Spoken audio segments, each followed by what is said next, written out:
네, 오늘 말씀 사도행전 1장 9절 말씀입니다. 함께 합독하겠습니다. 이 말씀을 하신 다음에 그들이 보는 앞에서 올라가시니 구름에 쌓여서 보이지 않게 되었다. 아멘. 오늘 사도신경 강의 9번째 시간인데요. 오늘 어느 부분이죠? 하늘에 오르사 전능하신 하나님 우편에 앉아 계시다가, 우리가 지금 사도신경을 앞에서 쭉 살펴보고 있습니다. 그러면은 하늘에 오르시기 전에 무슨 일이 있었습니까? 십자가에 달려 죽으시고 장사한 지 사흘 만에 죽은 자 가운데서 다시 살아나시고, 예수님께서 죽으셨다가 다시 살아나셨고, 그 부활하신 예수님께서 하늘에 오르셨다. 그 부분을 오늘 같이 말씀을 나누겠습니다. 요즘 또 신종 바이러스가 지금 전 세계적으로 다시 또 유행하고 있다고 합니다. 신종 코로나 바이러스. 이거 뭐냐면은 이거는 그 눈에 영향을 많이 미친다고 하네요. 그래서 이렇게 결막염이 생기기도 하고 뭐 눈곱이 끼기도 하고, 그게 지금 인도하고 지금 많이 발생해서 굉장히 또 확산 속도가 빠른데, 우리나라에도 152건이 지금 발생됐답니다. 그래서 눈이 조금 상태가 좀 이상하다 싶으면 이게 뭐죠? 알러지나 뭐 이런 게 아니고 빨리 가서 병원에 가서 검사를 해라 라고 이렇게 얘기를 합니다. 저희가 정말 눈에 보이지도 않는 이 바이러스 때문에 지금 얼마나 전 세계가 고생을 하고 여러 가지로 긴장을 하고 있는지 모르겠습니다. 우리가 눈에 보이지는 않지만 바이러스가 분명 있다라는 것을 우리가 분명히 직접 느끼고 있습니다. 그죠? 그런데 눈에는 보이지 않지만 존재하는 것, 그 대표적인 분으로 우리가 얘기할 수 있는 것이 또 하나님이십니다.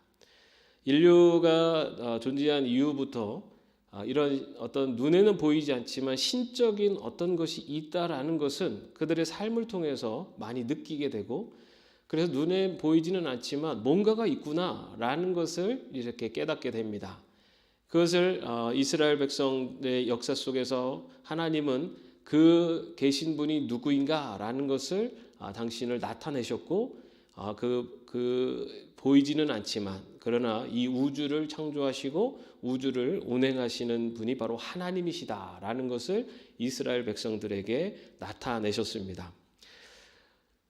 그래서 우리가 하나님이 계시다라는 것을 이스라엘 역사 속에서 우리는 하나님이 계시하심으로써 믿고 그렇게 신앙을 갖고 살아옵니다. 그러나 여전히 우리는 눈에 보이지 않는 하나님의 존재에 대해서 사실은 우리가 믿음으로 나아가지만 많은 사람들은 그것을 믿지 못하고 하나님의 존재를 부인하기도 합니다. 특히 그 과학이 발달하지 않았던 시대에 많은 사람들, 특히 뭐 기독교인들도 마찬가지고요. 하나님이 계시다는 것, 그거는 우리가 우리에게 주신 믿음 때문에 그것을 고백할 수가 있는데, 근데 하나님이 보이지 않는데 그럼 하나님은 어디 계실까? 라고 하는 그런 질문을 던지면서, 그래서 그 중세 기독교 시대, 중세 시대에는 이러한 그 질문들, 하나님이 어디 계시냐? 라는 질문을 가지고 또 신학자들 간에 또 토론을 하기도 했습니다. 여러분, 하나님은 어디 계십니까?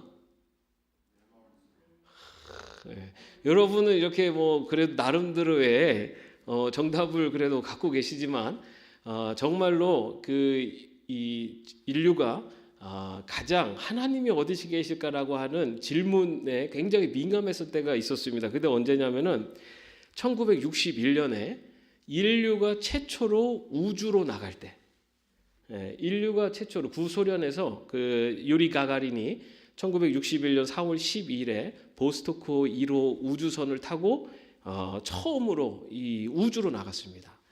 그리고 나가서 지구 궤도를 돌고 다시 이렇게 복귀를 했습니다. 복귀를 귀환을 했는데, 그때 우주에 처음 나가서 우주에서 지구를 보고 또 우주를 직접 보고 왔기 때문에 얼마나 많은 그 사람들의 질문이 있겠습니까? 그 중에 하나가 하나님에 대한 질문. 하나님을 보았습니까? 저 우주에는 하나님이 계십니까? 이런 질문이 있습니다. 그거에 대해서 뭐 일설에 의하면은 이 유리 가가린이 내가 살피고 또 살폈지만 하나님은 보이지 않았다라고 얘기를 했다라고 합니다. 지금이야 우리는 벌써 우주에 대한 그 과학이 많이 발달해서 당연히 우주에 하나님이 어떤 계시다, 그리고 우리의 어떤 신학을 그리고 믿음에 그만큼 성숙을 했기 때문에 하나님이 우주에 계시다라는 것에 대해서는 사실 뭐 저희가 그것에 대해서는 신빙성을 두지는 않지만, 그러나 당시에는 그것이 굉장히 어떻게 보면 하나님이 계시는데 아마도 저 하늘, 우리가 분명히 저 위에는 존재는 하지만 우리가 갈 수 없고 볼 수 없는 저곳 어딘가에 계실 거다라고 생각했던 사람들에게는 충격이기도 했습니다. 자, 그런데 우리가 알고 있는 것처럼 하나님이 계신 곳은 어떤 공간적인 개념이 아니다라는 것을 우리는 또 말씀을 통해서, 그리고 또 우리의 신앙의 고백을 통해서 고백을 합니다. 그런데 오늘 말씀에 보면은 예수님께서 부활하시고 하늘에 오르사라고 그렇게 표현을 하고 있습니다. 하늘에 오르사. 그렇다면 그 하늘이라는 게 뭐냐? 하늘. 그런데 저희가 먼저 좀 살펴볼 것은 예수님께서 그 부활하고 승천하실 때 나타난 현상 중에 하나가 어떻게 하늘로 승천하셨습니까? 구름에 쌓여서, 그죠? 구름에 쌓여서 예수님이 하늘로 이렇게 승천하셨다라고 오르셨다라고 되어 있습니다. 자, 그러면은 여러분 지금 어떤 상상을 하고 계십니까? 부활하신 예수님이 공중부양을 싹 하시면서 올라가고, 그리고 구름이 막 그 예수님을 둘러싸가지고 예수님이 싹 하늘로 올라가는 이제 그런 상상을 우리는 할 수 있습니다, 그죠? 그렇게 예수님이 승천하셨다라고 그렇게 상상을 할 수 있는데, 근데 우리가 조금 더 깊이 생각을 해보면 이 구름에 쌓이고 구름에 나타나고 구름에 쌓이는 그런 그 표현들이 어디에 나오냐면요, 출애굽기에도 나옵니다. 출애굽기 19장 9절 말씀에 보면은 주님께서 모세에게 말씀하셨다. 내가 짙은 구름 속에서 너에게 나타날 것이니 내가 이렇게 하는 까닭은 내가 너와 말하는 것을 백성이 듣고서 그들이 영원히 너를 믿게 하려는 것이다. 성경에 보면은 구약 성경에서 구름이 나타난다는 표현은 언제 주로 등장하냐면은 하나님이 나타나실 때, 하나님의 존재가 나타날 때 나타나는 그 표현법 중에 하나가 구름이 나타나는 바로 그러한 표현을 씁니다. 34장 5절에도 보면은 주님께서 구름을 쌓여 내려오셔서 그와 함께 거기에 서서 거룩한 이름 주를 선포하셨다라고 하면서 이 구름에 쌓여서 나타나시는 분 하나님, 예수님께서 구름에 쌓여서 올라가셨다라고 하는 의미는 정말 예수님께서 이렇게 막 구름에 쌓여서 이렇게 공중부양하셨다라고 하는 이제 그런 의미일 수도 있고, 그것이 아니다는 아니에요. 그러나 그것보다 더 깊은 의미는 예수님께서 하나님의 존재로 승천하셨다라는 것을 나타내는 표현이라는 겁니다. 정말로 구름이 막 이렇게 오셨다라는 고백이, 그 고백보다 더 깊은 신학적인 의미는 예수님께서 하나님의 존재로 다시 승천하셨다. 다시 말해 이 땅에 인간으로 오셨던 예수님께서 부활하신 이후에 하늘로 승천하시는 그 과정이 바로 예수님이 하나님이 되셔서 올라가셨다라는 것이 바로 이 구름에 쌓여서 올라가셨다라는 의미입니다. 그러면 여러분, 예수님께서 구름을 타고 오신다라는 말씀 무슨 말일까요? 구름을 타고 오신다. 다시 말해 하나님께서 오신다는 뜻이에요. 우리는 또 이 삼위일체랑 관계도 좀 복잡할 수도 있지만 성부, 성자, 성령 하나님이시잖아요, 그렇죠? 예수님의 재림이라는 것은 하나님의 재림입니다. 다시 말해 하나님이 이 땅에 오시는 것이 바로 재림이에요. 그때 구름을 타고 오신다. 다시 말해 하나님이 이 땅에 다시 오신다라는 뜻을 표현하는 거라고 볼 수가 있습니다. 자, 그렇다면은 그 구름에 쌓여서 하늘로 오르사라고 우리가 고백을 합니다. 신앙 고백을 하는데요. 자, 그러면 하늘은 어딘가? 여러분 아까도 말씀드린 것처럼 하늘이라는 것은 그 공간적인 의미가 아닙니다. 우리가 아직도 그 우주를 다 모르기 때문에 아직도 발견되지 않은 우주 어딘가에 하나님의 나라 하늘이 있지 않겠냐라고 그 생각하는 사람들도 있지만, 이 하늘이라는 것은 공간적인 의미를 갖는 하늘이 아닙니다. 이 하늘이라고 하는 것이 갖고 있는 것은 하나님께서 존재하시는 상태, 그리고 하나님께서 존재하시는 양식을 말하고 있어요. 뭐냐면 예수님께서 하늘에 오르셨다라고 했을 때는 예수님께서 인간의 부활하셔서 하나님의 존재 양식, 하나님의 존재 상태로 변하셨다. 다시 말해 이제는 온전하신 하나님이 되셨다라는 뜻이 바로 하늘이 갖고 있는 의미입니다. 그래서 예수님께서 이 땅에서 인간으로 존재하셨다가 그다음에 부활하신 이후에 하늘에 오르셔서 하나님으로 되셨다라는 고백이 바로 하늘에 오르사라고 하는 바로 이 고백이 갖고 있는 뜻입니다. 이제는 예수님이 부활하셔서 하나님이 되셨다라는 것을 말합니다. 그런데 여러분, 우리가 보통 이렇게 천국 간다라고 하잖아요, 그죠? 우리가 하나님 나라 간다라는 것을 천국 간다라고 표현하는데, 근데 예수님이 천국을 가시는 것을 우리 성경에서 하늘에 갔다라고 표현하지 않고 하늘에 오르사라고 표현을 하고 있어요, 그죠? 이 오르사라는 의미가 또 뭐냐? 이게 이제 이거를 그 말 그대로 해서 공중부양돼서 이렇게 올라가는 이제 그렇게 생각을 할 수도 있는데, 그런데 여기서 갖고 있는 이 오르사라는 것은 우리가 알고 있는 빌립보서 2장 6절에서 8절 말씀에 보면은 하나님의 모습을 지니셨지만은 동등담을 취하시지 않으시고 자기를 비워 종의 모습을 취하시고 사람과 같이 되셨고 사양의 모양으로 나타나셔서 자기를 낮추시고 죽기까지 순종하셨으니 그 십자가에 죽기까지 하셨습니다. 이것이 바로 예수님께서, 하늘에 계신 예수님께서 이 땅에 내려오신 거죠. 내려오신 거예요. 내려오셨는데 가장 낮은 곳으로 내려오셨어요. 그 예수님께서 십자가에 죽으셨다가 부활하시고 어떻게 되셨다고요? 하늘로 오르사. 이거는 무슨 말이냐면 예수님께서 이 높은 보좌, 하늘 보좌에 계시는 예수님께서 이 땅에 내려오셨고 가장 낮은 자가 되셨다가 이제는 다시 하늘에 오르사 가장 높은 하나님의 자리, 하나님이 되셨다라는 것을 고백하는 게 하늘에 오르사입니다. 우리가 정말 사도신경 고백할 때 진짜 짧게 훅 지나가는 그 짧은 문구지만 이것이 예수님이 막 구름 타고 확 올라갔다, 이제 그런 의미보다 더 깊은, 하늘 보좌에 계셨던 예수님 이 땅에 오셔서 십자가에 달려 죽으셨다 3일 만에 부활하신 그 예수님께서 이제는 다시 하늘의 보좌로 올라가셨다입니다. 하나님의 존재 양식으로 바뀌셨다.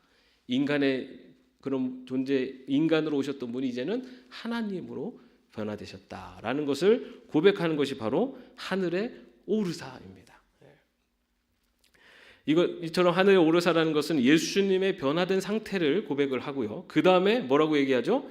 전능하신 하나님 우편에 앉아 계시다가라고 되어 있어요. 여러분, 앞에 그 죽은 자 가운데서 다시 살아나시사, 그리고 하늘에 오르사, 여기까지는요 시제를 보면 과거로형으로 되어 있습니다. 과거. 그리고 저리로서 산자와 죽은 심판으로 오시리라라고 하는 데는 미래형으로 되어 있는데요, 현재형으로 되어 있는 구절이 바로 전능하신 하나님 우편에 앉아 계시다가 이 부분입니다. 현재형. 현재형이라는 건 뭐죠? 지금 현재의 상태입니다. 지금 예수님께서는 하나님의 우편에 앉아 계신다라는 거죠. 자, 그렇다면은 요 하나님 우편에 앉아 계신다라는 것은 또 무슨 말인가? 요것은 당시에 이제 황제 즉위식의 그런 모양을, 그 모습을 배경으로 하고 있다고 할 수가 있습니다. 다시 말해 예수님께서 하늘에 올라가셔서 등극하시는 그 상태를 묘사하고 있습니다. 자, 그런데 여기 보면 전능하신 하나님 우편에 앉아 계시다라고 되어 있는데 그 부분은 전능하신 하나님 보좌 우편에 앉아 계시다가 라고 볼 수가 있어요. 자, 하나님의 보좌라는 게 무엇인가? 그것을 표현한 성경 구절이 이사야서 66장 1절에 있는데요. 주님께서 이렇게 말씀하신다. 하늘은 나의 보좌요 땅은 나의 발받침대다. 그러니 너희가 어떻게 내가 살 집을 짓겠으며 어느 곳에다가 나를 쉬게 하겠느냐. 하나님의 보좌라는 것은, 하늘은 하나님의 보좌고 땅이 나의 발받침대다라는 것은 하늘과 땅의 통치권, 그리고 하늘과 땅을 다스리시는 그 하늘과 땅을 보좌로 앉으시는 분, 바로 전능하신 분이 하나님이시다라는 것을 표현하는 것이 바로 이사야서 66장 1절의 말씀입니다. 그래서 이 하나님 보좌 우편이라고 되어 있습니다. 그죠? 하나님 우편. 자, 그렇다면 이 하나님 우편이라는 건 또 무슨 말이냐? 이거는 하나님이 계시고 그 우편에 예수님이 계신다, 이런 뜻이 아니고요. 공간적인 위치로서가 아니라, 이 아까 말씀드린 게 왕의 등극하는 것과 연관되었는데요. 뭐냐면 그 왕의 우편이라는 뜻은 그 왕이 가지고 있는 모든 권세를 위임받은 자의 자리가 바로 우편입니다. 다시 말해서 예수님이 하나님의 우편에 계시다는 것은 바로 하나님의 그 모든 권세와 권한을 위임받은 자가 되셨다라는 뜻입니다. 그래서 히브리서 1장 3절 말씀에 보면은 그는 하나님의 영광의 광채시요 하나님의 본태대로의 모습이십니다. 그는 자기의 능력 있는 말씀으로 만물을 보존하시는 분이십니다. 그는 죄를 깨끗하게 하시고서 높은 곳에 계신 존엄하신 분의 오른쪽에 앉으셨습니다. 하나님의 영광의 광채시요 하나님의 본체대로의 모습입니다. 다시 말해서 하나님이 있고 그 옆에 예수님이 우편에 계시고, 이런 의미로서의 우편이 아니라 하나님의 그 권한과 권세를 위임받은 자로서, 다시 말해 하나님과 동일한 본체에 계신 분이 바로 예수님이시다라는 것을 나타내는 표현입니다. 자, 그래서 하나님께서 예수님께 그 모든 권세를 주셨다라는 것을 마태복음 28장 18절에서 이렇게 고백을 하죠. 예수께서 다가와서 그들에게 말씀하셨다. 나는 하늘과 땅의 모든 권세를 받았다. 이것이 바로 하나님의 우편에 앉아 계시다라고 하는 뜻입니다.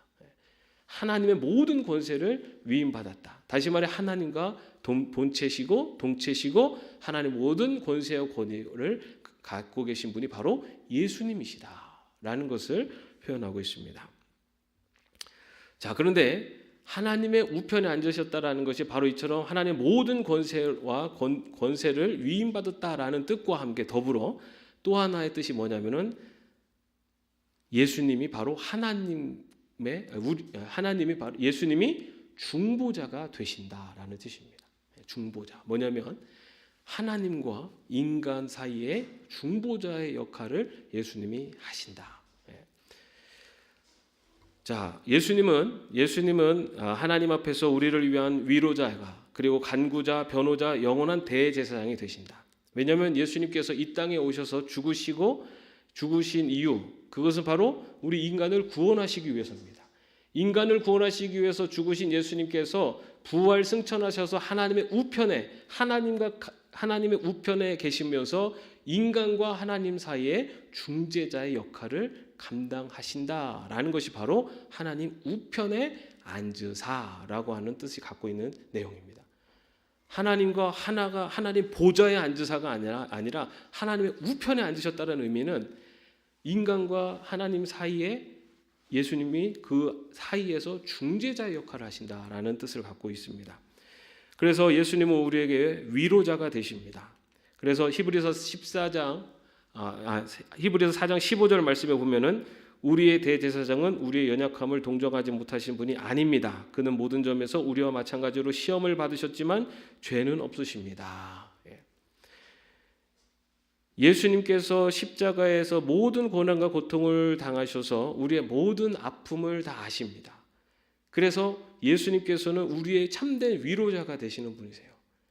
그래서 예수님께서 위로자가 되시고, 그리고 그 위로자가 되셔서 우리를 위로하시는 분이시고, 또한 예수님께서는 우리의 변호자가 되십니다. 요한 요한일서 2장 1절 말씀에 보면 나의 자녀 여러분 내가 여러분에게 이렇게 쓰는 것은 여러분으로 하여금 죄를 짓지 않도록 하려는 것입니다. 누가 죄를 짓더라도 아버지 앞에서 변호해 주시는 분이 우리에게 계시는데 곧 의로우신 예수 그리스도이십니다. 우리가 힘들고 어려울 때는 우리에게 찾아오셔서 우리의 위로자가 되시고 예수님께서는 위로하지 못할 사람이 없습니다. 왜 그러시냐면 예수님께서는 이 땅에서 가장 고통스러운 그리고 인간이 당할 수 있는 가장 큰 아픔을 다 당하셨기 때문에 어떤 이의 고통도 다 위로하실 수 있는 분이세요. 그런데 또 예수님께서는 인간에게 그런 위로자가 되실 뿐만 아니라 예수님은 인간을 위한 변호자가 또 되어주신다는 거예요. 뭐냐면은 인간이 죄를 짓고 방황하고 그가 어떤 죄를 짓더라도 예수 그리스도를 통해서 하나님께 사죄하면 죄의 용서를 구하면 하나님께서 누구를 보시고 예수님을 보시고 용서해 주시는 겁니다. 여러분 우리가 하나님 앞에 죄에 대해서 용서를 구할 때 하나님이 나를 보고 용서해 주시는 게 아닙니다. 여러분 하나님이 나를 보고 용서해 주시는 게 아니에요. 하나님이 우리가 죄를 구할 때 나를 보고 용서해 주시는 것이 아니라 내 죄를 구할 때 예수님이 나를 위해서 죽으셨단 말이에요. 하나님이 예수님의 그 죽으심을 보고 나를 용서해 주시는 겁니다. 나는 용서받을 자격이 없는 사람이에요. 그런데 나를 용서하신 이유는 예수님이 나를 위해서 죽으셨기 때문에 하나님이 그 예수님의 피를 보시고 내 죄를 용서해 주시는 거예요. 그래서 변호자가 되시는 거예요. 예수님이. 그래서 어떤 죄로 용서를 구하면 예수님이 하나님께 이 내 불쌍한 이 영혼을 용서해 주옵소서라고 변호를 해 주시는 거예요. 그러면은 하나님이 예수님이 십자가에 죽으신 그걸 보시고 그 자를 용서해 주신 겁니다. 예수님이 변호자가 되시는 거예요. 그리고 또 하나 예수님은 간구자가 되십니다. 로마서 8장 34절 말씀 보면요. 누가 감히 그들을 정죄하겠습니까? 그리스도 예수는 죽으셨지만 오히려 살아나셔서 하나님의 오른쪽에 계시며 우리를 위하여 대신 간구하여 주십니다. 여러분 하나님의 백성의 기도에 응답해 주시죠. 들어주시죠. 왜 들어주십니까? 우리가 하나님께 너무 사랑스러운 존재이기 때문에 들어주십니까? 그 말도 맞아요. 그런데 여러분 하나님이 우리의 기도를 들어주시는 더 큰 이유는 누구의 이름으로 기도하기 때문입니까? 예수님의 이름으로 기도하기 때문이에요. 하나님 내가 그 기도에 응답받을 만한 자격이 있거나 그래서 하나님이 내 기도를 들어주시는 게 아니고 여러분 그래서 우리가 기도할 때 어떻게 기도합니까? 마지막에 예수 그리스도의 이름으로 기도합니다. 네. 이 기도를 하나님 앞에 올려드리는데 그냥 내 기도로 그냥 다이렉트로 가는 게 아니라 예수 그리스도의 이름으로 하나님 앞에 기도를 올려드리는 거예요. 그렇기 때문에 그 기도에 하나님은 절대적으로 응답해 주시는 거예요. 왜냐하면 예수님은 하나님의 말씀에 절대적으로 순종하셔서 죽으셨기 때문에 그 예수님을 통해서 이 기도를 하기 때문에 하나님은 그 기도에 절대적으로 응답해 주세요. 여러분 그래서 우리가 주님의 이름으로 드리는 기도는 응답받지 못하는 기도가 없습니다. 그런데 우리가 내가 원하는 대로 돼야지 기도 응답 받는다고 생각을 해요. 안 그래요, 여러분. 하나님이 가장 좋은 것으로 응답해 주시는 겁니다. 하나님이 보시기에. 인간의 지혜로 볼 때 이게 제일 좋은 것 같다고 하는 그게 아니라 하나님의 어리석음이 인간의 지혜로보다 지혜롭다고 하셨잖아요. 지금 내가 이해 안 되고 왜 내 기도가 안 들어졌지 이게 아니라는 거예요. 예수님의 이름으로 하나님 앞에 올린 기도는 예수님이 간구자가 되셔서 그 기도를 하나님 앞에 올리기 때문에 하나님은 그 기도에 분명히 응답해 주십니다. 하나님의 방법으로 가장 좋은 응답으로. 그래서 우리가 드리는 기도는요, 땅에 떨어지지 않아요. 누구의 이름으로 드리기 때문에? 예수님의 이름으로 드리기 때문입니다. 그리고 예수님은 하나님의 우편에 앉으셔서 간구자로 우리의 기도를 하나님 앞에 올려드리고 계십니다. 또한 예수님은 대제사장이십니다. 히브리서 7장 24절에서 26절 말씀에 보면 그러나 예수는 영원히 계시는 분이므로 제사장직을 영구히 간직하십니다. 따라서 그는 자기를 통하여 하나님께 나오는 사람들을 완전하게 구원하실 수 있습니다. 그는 늘 살아계셔서 그들을 위하여 중재 간구를 하십니다. 예수는 이러한 제사장으로 우리에게 적격이십니다. 그는 거룩하시고 순진하시고 순결하시고 죄인들과 구별되시고 하늘보다 높이 되신 분이십니다. 예수님이 대제사장이 되신다는 거예요. 대제사장이 갖고 있는 구약 시대에도 이 대제사장의 직분은 중재자입니다. 중재자. 근데 예수님이 바로 하나님의 우편에서 중재자, 대제사장으로 계시다는 거죠. 그래서 누구든지 예수 그리스도의 이름으로 나오는 자는 구원을 받게 하신다는 겁니다. 여러분, 우리가 구원받을 자격이 없어요. 나는 그래도 그동안 착하게 살았는데요. 죄짓지 않았는데요. 여러분, 우리는 모든 인간은 이 죄의 본성을 갖고 태어납니다. 그리고 우리는 죄를 짓지 않을 수 없는 존재들이에요. 아주 작은 것부터 큰 것까지. 여러분, 거짓말하는 거 죄입니까? 아닙니까?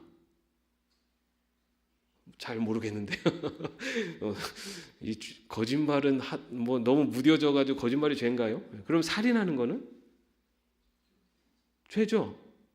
왜 죄입니까? 법에 금하고 있으니까요. 여러분, 우리 믿는 사람들에게 있어서 하나님 앞에서 죄는 성경 말씀이 기준이에요. 성경에서 살인하지 말라 어디에 나오죠? 십계명이죠. 살인하면 뭘 어긴 겁니까? 십계명, 하나님의 법을 어긴 거예요. 그래서 죄예요. 자, 그럼 십계명에 거짓말하지 말라 있습니까? 없습니까? 있죠. 거짓말하면 그럼 뭡니까? 죄입니다. 그러면은 살인하지 말라 죄를 십계명을 어긴 거는 큰 죄고 거짓말하지 말라 십계명을 어긴 죄는 작은 죄입니까? 다 똑같이 하나님의 법을 어긴 죄예요. 우리가 착각하지 말아야 돼요. 거짓말한다고 경찰이 와서 사기를 치면 잡아가지만 우리가 생각하는 가벼운 거짓말을 한다고 잡아가지 않으니까 이건 죄가 아니다가 아니라는 거예요. 하나님 앞에서는 그거의 죄예요. 십계명을 어긴 거예요. 그렇기 때문에 세상에 의인은 없습니다. 이 세상의 의인은 이 한 분밖에 없었어요. 누굽니까? 예수 그리스도 한 분밖에 없었어요. 모든 인간은 다 죄인이에요. 그런데 그 어떤 인간도 예수 그리스도 앞에 나오면 예수 그리스도를 중재자 되시는 대제사장으로 삼고 나오면 하나님께서 그 모든 죄를 다 덮으시고 구원해 주시는 거예요. 그게 바로 중재자 되신 예수 그리스도예요. 하나님의 우편에 앉아 계신 예수님이시라는 거예요. 그 예수님이 하나님의 우편에 계셔서 바로 그 중재자의 역할을 하신다는 겁니다. 이처럼 예수님이 하늘에 오르사 하나님 우편에 앉아 계신 바로 이 신앙의 고백이 이 모든 내용들이 담겨져 있어요. 그래서 예수님의 승천에서 얻게 되는 유익이 무엇입니까? 라고 하는 이 질문에 우리 많은 믿음의 선조들이 이런 질문을 안 했겠습니까? 그것에 대해서 신앙 요리 문답들이 존재를 하는데 제네바 요리 문답 78번에는 이렇게 고백을 합니다. 예수님의 승천에서 얻게 되는 유익이 무엇입니까? 라는 질문에 그 유익은 두 가지입니다. 그리스도께서는 우리 때문에 이 땅에 내려오신 것과 똑같이 우리의 이름으로 하늘에 들어가셨기 때문에 전에는 죄로 닫혀졌던 문이 이제 우리를 위하여 열려지게 된 것입니다. 예수 그리스도께서 이 땅에 오셔서 십자가에 달려 죽으시고 부활하시고 승천하시면서 하늘의 문을 여신 거예요. 그래서 하나님이 승천하신 것은 그때 그동안에 닫혀져 있었던 하늘의 문이 열리고 구원의 길이 생겼다는 겁니다. 둘째로는 그가 우리의 변호자와 중보자로 하나님 앞에 나아가신 것입니다. 하늘의 문을 여셨을 뿐만 아니라 하나님의 우편에 계시면서 예수 그리스도의 이름으로 나오는 자들을 구원하시고 위로자가 되시고 변호자가 되시고 간구자가 되셔서 하나님의 우편에 계시다는 겁니다. 하이델베르크 요리문답 49번에는요.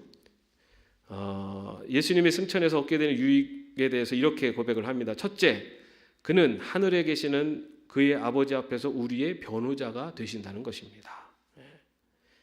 이 변호사는 절대적으로 의뢰인의 입장에서 변호를 해야 됩니다. 그게 변호사법 아닌가요? 저는 잘 모르지만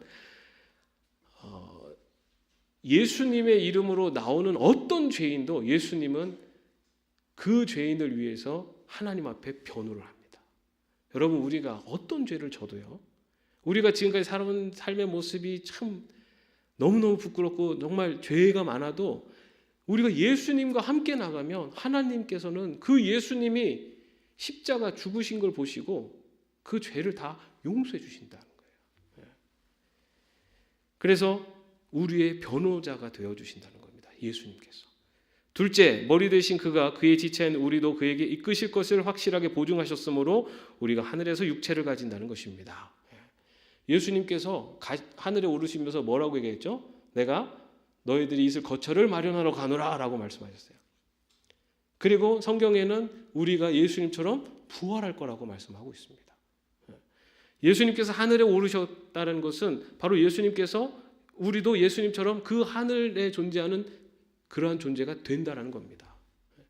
저 하늘로 우리가 그 휴거 같은 거 이렇게 생각하면 이렇게 붕 떠가지고 이렇게 어디로 이렇게 올라가는 이제 그런 생각을 하는데 그게 아니라 우리는 지금 이런 육신의 존재로 있지만 예수님께서 하나님의 존재로 변화되신 것처럼 부활하셔서 바로 우리들도 그렇게 예수님처럼 부활해서 예수님과 같은 부활체가 되어서 하나님과 같은 존재, 다시 말해 영적인 세계에 우리가 거하게 된다. 하나님이 계신 그곳에 거하게 된다. 그곳이 어느 겁니까? 하나님의 나라입니다. 바로 예수님이 하늘에 오르신 것은 바로 우리들도 예수님을 믿는 하나님의 백성들도 바로 그렇게 하나님의 나라에 거하게 된다는 것을 예수님이 보여주셨다는 겁니다. 셋째, 그가 참으로 우리에게 그의 영을 보내시어 우리들로 하여금 그 영의 능력으로 말미암아 위에 있는 것을 찾게 하신다는 것입니다. 하늘에 오르신 것. 그래서 저 하늘을 바라보게 우리를 하늘을 바라보게 만드신다는 거예요. 근데 여러분, 하늘을 바라보는 것은 우리가 하는 것이 아니라 하나님의 영이 우리에게 임하셔서 그 하나님의 영이 하늘을 바라보며 살 수 있게 하신다는 겁니다. 하나님의 영이 뭡니까? 성령이시죠. 예수님께서 부활하시면서 약속을 두 가지 하셨죠. 그죠? 그 중에 하나가 뭐였죠?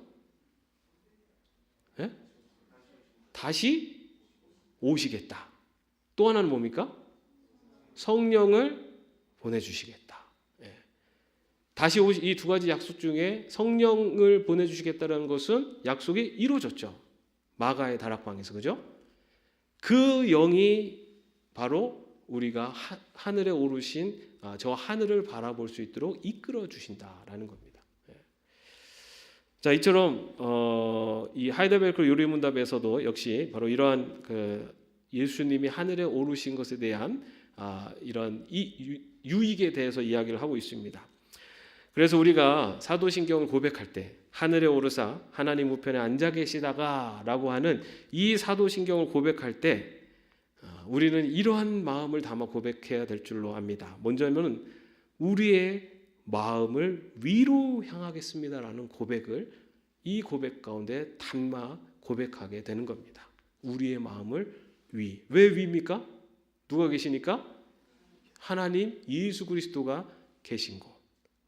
그곳을 바라보겠다라는 것이죠. 골로새서 3장 1절에서 4절 말씀에 보면요.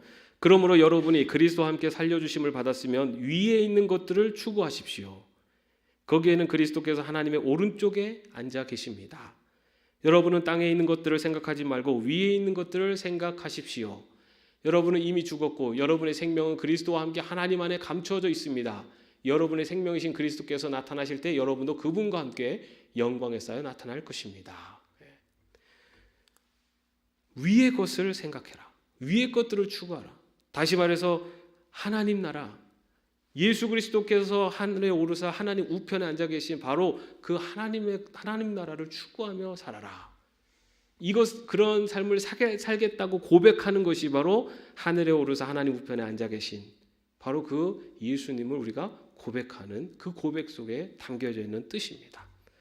또 하나는 구름에 쌓여서 올라가신, 다시 말해 하늘에 오르신 그 주님이 다시 오실 것에 대한 기대와 그리고 그 다시 오실 주님을 기다리며 살겠습니다 라고 하는 우리의 고백이 또 이 신앙 고백 속에 담겨져 있습니다. 오늘 우리가 읽은 사도행전 1장 11절 말씀에 보면은 갈릴리 사람들아 어찌하여 하늘을 쳐다보며 서 있느냐, 너희를 떠나서 하늘로 올라가신 예수는 하늘로 올라가신 것을 너희에게 본 그대로 오실 것이라고 말하였다. 예수님께서 다시 오시겠다라는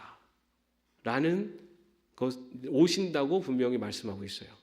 다시 말해 우리가 하늘을 바라보며 살고, 하늘을 바라보며 산다는 것은 우리의 삶의 이 시선이 이 세상을 바라보고 이 세상의 것을 추구하면서 거기에 목적을 두는 삶이 아니라 저 하나님, 예수님이 계시고 하나님 계시는 하나님 나라, 그 나라를 바라보며 살겠습니다라고 하는 고백이고, 또한 저 하늘에 올라가신 예수 그리스도께서 이 땅에 다시 오신다는 그 약속의 말씀을 믿고 우리가 그 예수님을 맞이할 준비를 하며 사는 것, 그것이 바로 그리스도인들의 이 땅을 살아가는 하늘에 오르신 예수님을 고백하는 저와 여러분의 고백이 되어야 될 줄로 믿습니다.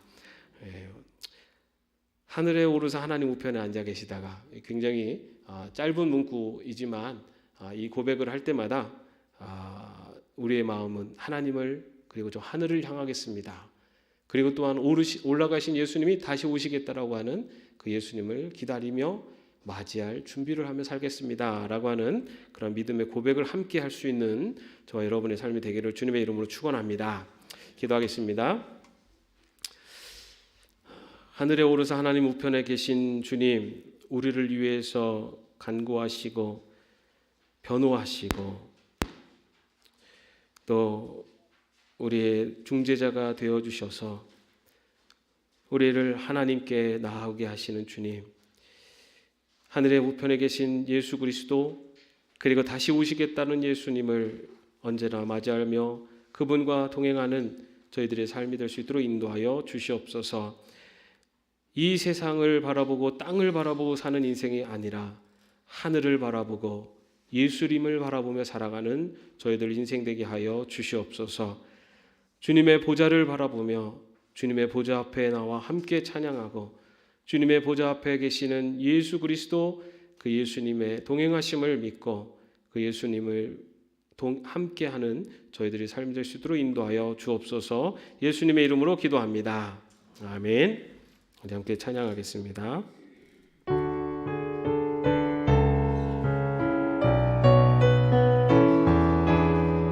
우리의 보좌 앞에 모였네.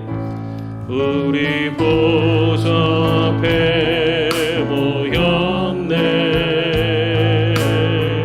함께 주를 찬양하며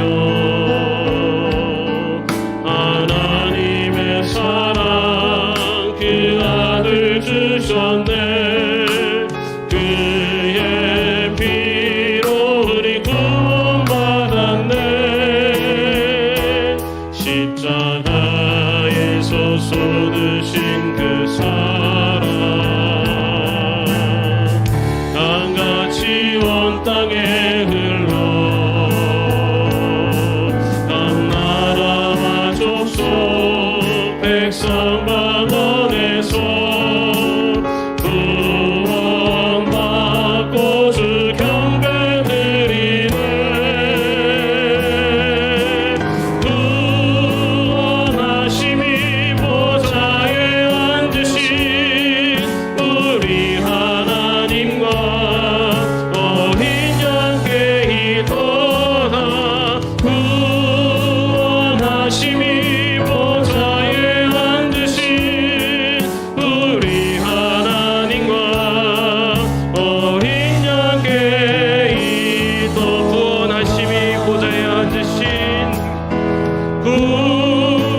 구원하심이 보좌에 앉으신 우리 하나님과 어린 양께 있도다.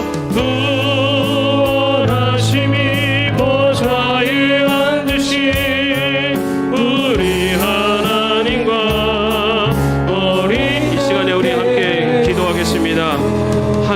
하늘을 바라보며 사는 자가 되겠습니다. 하늘에 오르신 예수님을 바라보며 주님이 오심을 기다리며 사는 주의 백성이 되게 해달라고 이 시간에 함께 기도하겠습니다. 아버지 하나님, 이 시간에도 하늘에 오르사 전능하신 하나님 우편에 앉아 계신 예수 그리스도, 아버지 하나님 지금도 하늘의 우편에 계시며 우리의 중재자가 되시며 아버지 우리의 변호자가 되시고 간구자가 되시고 아버지의 위로자가 되시며 대제사장이 되시는 주님, 아버지 하나님 이제 우리를 위해서 간구하시는 그 주님의 간구, 아버지 우리를 구원하시는 그 주님의 사랑을 아버지 다시 한번 우리들 마음에 새기며 아버지 하나님 저 하늘에 계신 이 땅을 바라보며 사는 자가 아니요 아버지 하나님 계신 저 하나님의 나라를 바라보며 사는 주의 놈들의 시들을 인도하여 주시옵소서. 아버지 하나님 주님 저희들 너나 연약합니다. 아버지 우리 시선은 땅을 향하려고 하고 아버지 하나님 우리 시선은 아버지 하나님 속된 것을 바라보며 살려고 합니다. 아버지 하나님 저 하나님 안에 계신 주님, 아버지 하나님 우리를 위해 십자가에 달려 죽으신 주님, 아버지 하나님 지금 우리를 위해서 간구하시며 아버지 우리를 위해서 아버지 하나님 중보하시며 아버지 하나님 연정 위로하시는 주님, 아버지 그 주님을 바라보며 살게 하시며 아버지 보면 다시 오시겠다고 약속하시는 아버지 하나님의 이 땅에 오시는 아버지 그 예수 그리스도를 아버지 하나님이 기다리며 아버지 그 예수님을 맞이할 수 있는 주의 종들로 살아갈 수 있도록 주여 지켜주시고 인도하여 주시옵소서. 주님 다시 오시는 날 아버지 하나님의 인정 주님 우리가 주님과 같이 부활하여 하나님의 나라에 함께 돌아 아버지 하나님 공헌할 수 있도록 주님께서 보장하시고 인도하여 주옵소서. 구원하심에 주님을 찬양합니다. 함께하여 주옵소서. 구원하심이 보좌에 앉으신 우리 하나님과 어린 양께 있도다. 구원하심이 보좌에 앉으신 우리 하나님과 어린 양께 있도다.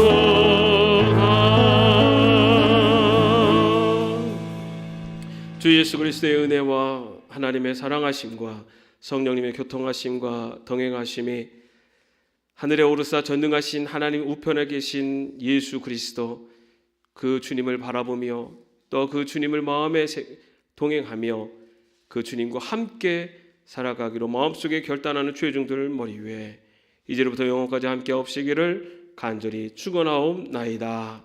아멘.